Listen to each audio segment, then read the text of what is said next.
vamos a terminar hoy contenido HTML. Que todo lo último que nos queda es ver etiquetas necesarias para la parte de los formularios, parte fundamental para poder saber. Vimos ya los contenedores básicos, header, main, section, article, footer. También vimos el uso de la site. Dentro del header podemos tener un H1, son 6 Hs y hay que saberlo usar de forma ordenada. Para establecer párrafos usamos P, el hipervínculo con A. Nos hizo falta ver images, videos y audios, pero son contenedores con una etiqueta source que nos puede importar video, audio e imágenes. Ahora también está la posibilidad de incrustar eh, etiquetas SVG directamente y los browsers ahora todos los renderizan y eso es muy importante para utilizar iconos vectoriales y es toda una gama. Pero una de las cosas que vamos a concentrarnos hoy va a ser en este caso el formulario, la etiqueta para el formulario, cómo se debe manejar, la importancia de establecer el label, que esos labels apunten un ID para poder generar bastante certeza en la captura de la información que va a ser utilizada o procesada posteriormente. Entonces, vamos a empezar pues.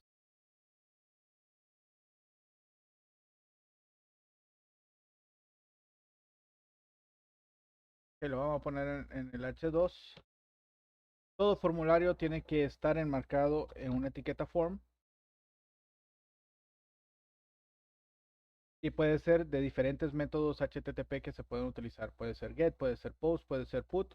Los más comunes son get y post. Y lo único que hace la diferencia es de que el post establece una serialización a través del body de la solicitud, mientras que el get serializa toda la información como parte de los query parámetros que aparecen en la URL. O sea, todos los valorcitos que aparecen después de un signo de interrogación y que aparecen un montón de garabatos con el igual y el ampersand por ahí, y los espacios codificados con un porcentaje 0.20a o elementos de ese tipo, eh, son prácticamente manejados por un método de solicitud GET de HTTP.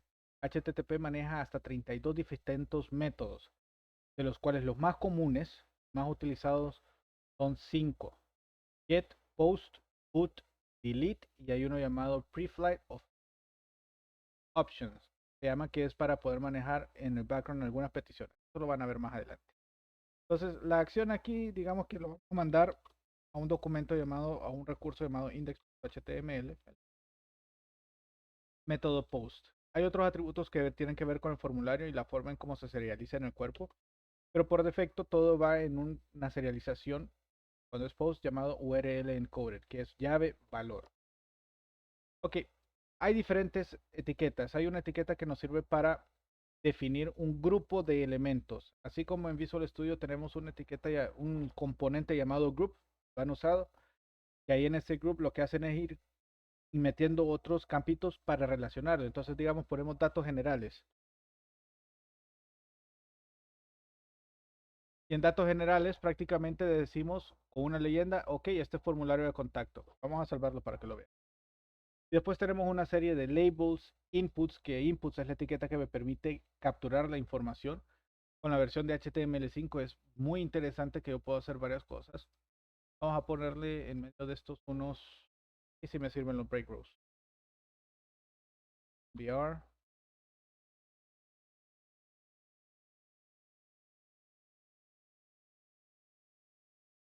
Y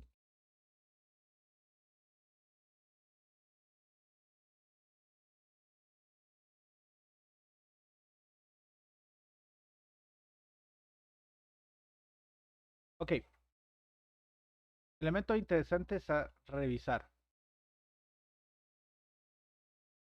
Label. El label es lo que me permite establecer la leyenda. La función del label como tal realmente casi nunca se conoce, pero es muy importante. Nuevamente voy a hacerme énfasis en la parte de accesibilidad.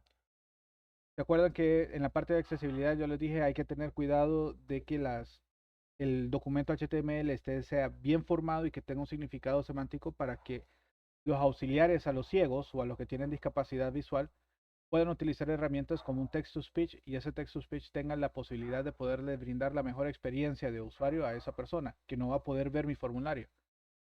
Pero el text-to-speech, solo con ver este código, va a poder saber, ok, mira, ahorita vamos al grupo de formulario de datos, de contacto, te está pidiendo esta información. Entonces, ¿qué nombre vas a agregar? Te está pidiendo nombre. Entonces la persona, eso lo lee del label, está pidiendo el nombre.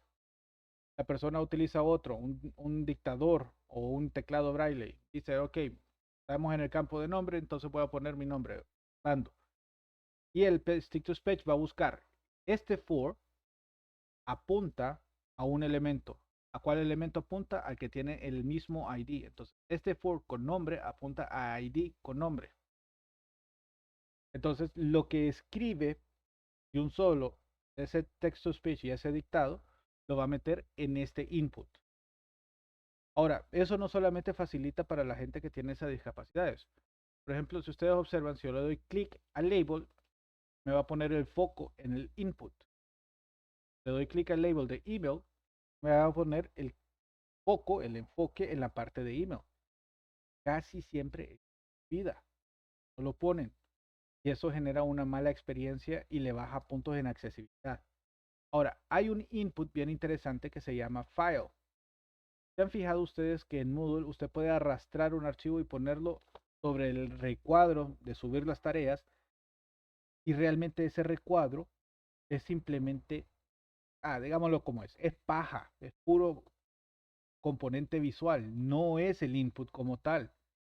¿Qué sucede? El input está puesto con una clase invisible, no existe, pero el label tiene una clase CSS que apunta a ese elemento. Entonces, cuando hay un drop sobre el label sabe que el que tiene que activar es el input file y eso hace que se abra el cuadro de diálogos y permite definir un área de, de, de, de ubicar un archivo encima con el mouse o con el puntero o con el dedo y hacer que levante.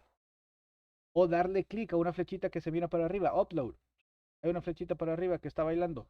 Le damos clic. Eso no es el input file. Es más, nunca traten de ponerle un estilo a un input file porque jamás lo van a lograr hacer bonito. Es espantoso cómo los browsers renderizan eso. ¿Cuál es la opción? Lo pongo invisible. B, pero el label y es visual. Poner el estilo que quiero y ahí le puedo meter el iconito, le puedo poner el SVG bailando y cuando me devuelve o me ponen un archivo sobre eso, por el bendito for y el ID que apunta al file, activa el file. Y nos ahorramos 4 meses de trabajo tratando de ponerle un estilo a un input file. Diferencias se los digo. Diferencias. Entonces, eso es importante. El for apunta a un ID, a un mismo input.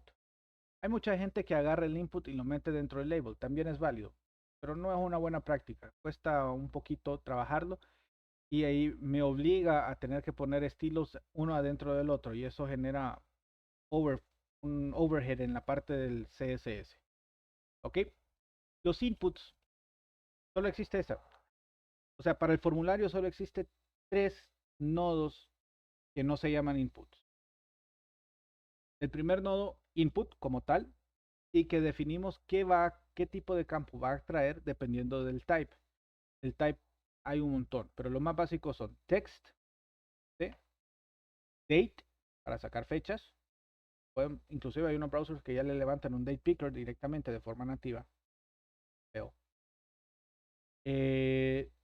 Está tipo number, que le ayuda a poner algunos componentes como unas flechitas de arriba para abajo para poder incrementar o decrementar. Está el type email para poder validar correos electrónicos. Una vez un alumno me dijo, ¿y por qué ponemos email si es lo mismo que text? Ah, sí, para el escritorio, para máquinas de escritorio definitivamente es lo mismo, pero para dispositivos móviles, si usted le pone un input type email, fíjense en el teclado y a dónde va a aparecer la arroba ubicada. Pueden ver desde un teléfono, o sea, si pudiesen conectar su teléfono a una red inalámbrica ahí mismo y exponer su live browser, ver que se vaya a conectar a su máquina y levantarlo, van a encontrar de que el input, si usted pone el enfoque de tipo email, el teclado que le levantan no es el teclado estándar. Le levanta un teclado, pero le pone a mano cerca la arroba y le pone extensiones comunes como .com, .edu, .info. Si le pongo number, no le abre el teclado alfanumérico, de un solo le abre el teclado numérico como tal, como que si estuviera levantando el teléfono. Entonces sale directamente para facilitarle poner los números. Hay otros, está Colors, está el de Time, está el Range. El Range es bien interesante. Está Radio para poder definir radios, el Checkbox para definir opciones distintas. Eh, Esos solos, todos se hacen con inputs. Y el otro que está es el Select, que es para sacar combo boxes, que nosotros mejor lo conocemos. En español son listas desplegables. Y tenemos el Text Area para capturar bastante texto. Y texto con caracteres llaman significativos. Es decir, el valor del text area puedo incluir tabuladores, retornos de carros, eh, otros símbolos que son específicamente de formato para enter, enter, enter. Ahí sí se toma en cuenta, no los ignora y así se envía la información. ¿Alguna pregunta con esto? Luego tenemos el input type submit. Hay otra forma de hacerlo para hacerlo un poquito más semántico. Usamos button, ya lo incorporaron, que también recibe type, no recibe value, pero sí recibe un name. Es importante a los botones ponerle un name para que vaya serializado dentro del payload, dentro de lo que se envía como parte de los formularios.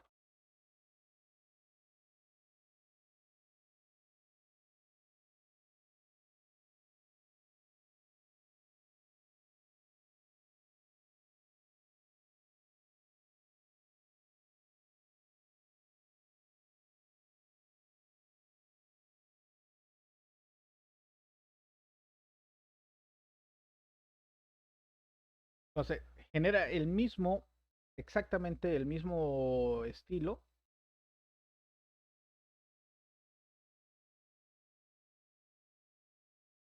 solamente que con una etiqueta un poquito más semántica, con un botón. Pero es exactamente lo mismo y la función es exactamente la misma. ¿Ok? Entonces, de esta forma yo tengo un formulario adecuado, listo para ser utilizado. Como le digo, el método post lo serializa dentro del cuerpo. El método get lo serializa sobre la URL. Ponen todos los valores arriba de la URL. No les recomiendo utilizar método get en un formulario. Hay otros usos. Por ejemplo, aquí estoy asumiendo de que solo va a haber un formulario en este documento. Pero pueden haber varios formularios en un mismo documento. ¿Ok? Es más, hay unos aplicativos. Ustedes ya han utilizado alguna base de datos. Hay una base de datos que tiene un gestor que se llama PHP No lo pueden buscar ahí en San Google. Y PHP cada botón que pone en cada línea, en cada registro, es un formulario con valores distintos, definitivamente, pero el formulario se le permite a poder tomar acciones específicamente por una línea de una tabla. ¿Ok? Y eso es algo que se usa bastante en el ámbito de desarrollo. ¿Alguna pregunta, alguna duda? ¿Llegan hasta el punto?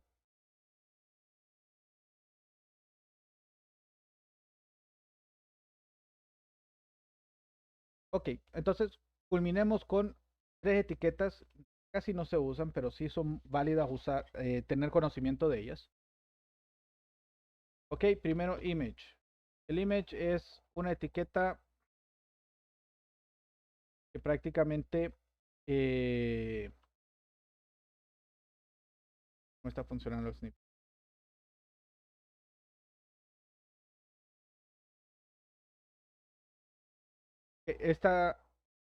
Esta página Pixum, no sé si la tienen, la conocían antes,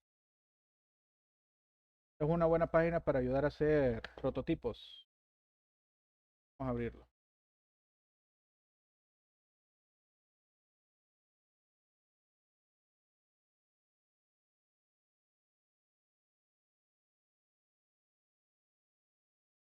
Me ayuda definitivamente a poner prototipos, valores para poder hacer mockups de diseño.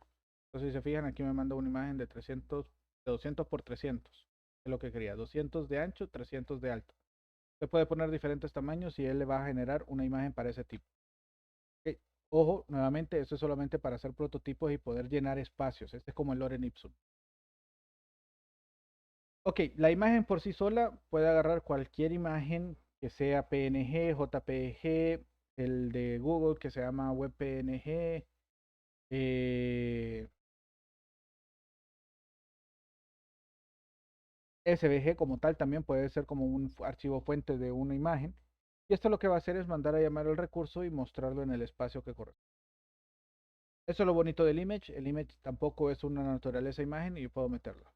Ha sido la etiqueta que revolucionó realmente la mayor parte de la web desde que apareció. Ahora, ¿qué sucedió con el video y con el audio? Esto es bien importante. El audio y el video generalmente no se tenía que instalar un plugin. O se instalaba el plugin de Windows Media Player, o se instalaba el plugin de Flash Player, o se instalaba el plugin de QuickTime. Todos esos plugins se tenían que instalar en el browser para poder ejecutar archivos que no eran parte de lo normal usado en la web. Entonces, que había que instalar el codec, que había que instalar el driver. Vamos a ver, levanten la mano quienes tuvieron que haber instalado en sus máquinas el DivX para poder jugar. Ni saben qué es eso. No sufrieron esa época. Ah, dos mundos terribles. Porque antes para reproducir un video, un punto AVI, que eso ya ni existe, se tenía que instalar una serie de codecs en la máquina para que pudiese correr ese tipo de codificación de video. Hacer que YouTube funcionara, antes trabajaba con Flash Player porque lograba hacer un stream de ese tipo de videos.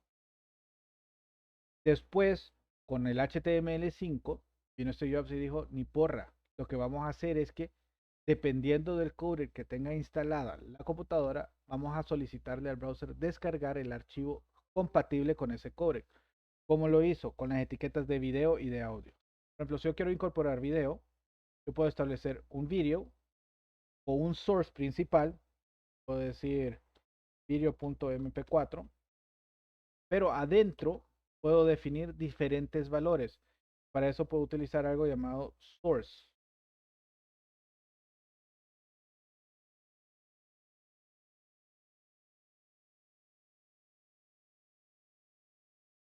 Ok, en el source yo puedo definirle cuál va a ser la fuente del video y el tipo. En este caso, video MP4. Puedo poner otro llamado OGG, que es un open source.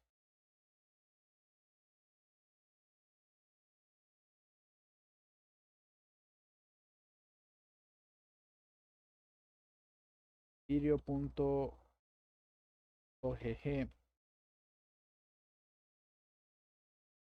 Type video, si no, Orbis.